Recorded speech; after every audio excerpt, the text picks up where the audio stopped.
French President Emmanuel Macron accepted the resignation of his Prime Minister Gabriel Attal this Tuesday evening. However, Attal and his cabinet of ministers will remain in place during the next coming weeks, especially during the sensitive period of the upcoming Summer Olympics here in Paris. While the NFP, the left-wing coalition, the one that won the most seats during the French legislative elections, is still battling to come up with a name for the future Prime Minister.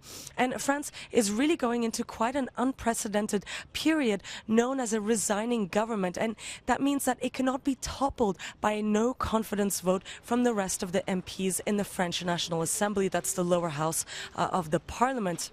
And so this transition government headed by Gabriel Attal and his cabinet will only be able to take care of everyday matters. It will not be able to push any political or policy measures.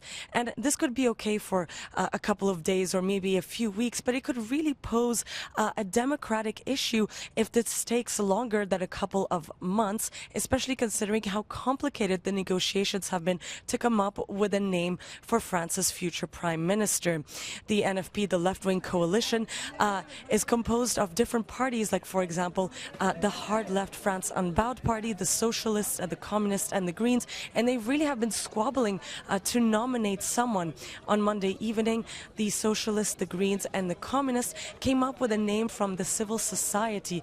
Her name is Laurence Tubiana, and she is a activist as well as a diplomat, and she was one of the key actors in coming up and signing the Paris 2015 climate agreement. However, the France Unbowed LFI party rejected this nomination, claiming that she is too close to current French President Emmanuel Macron. Sofia Katsankova reporting from Paris for Euronews.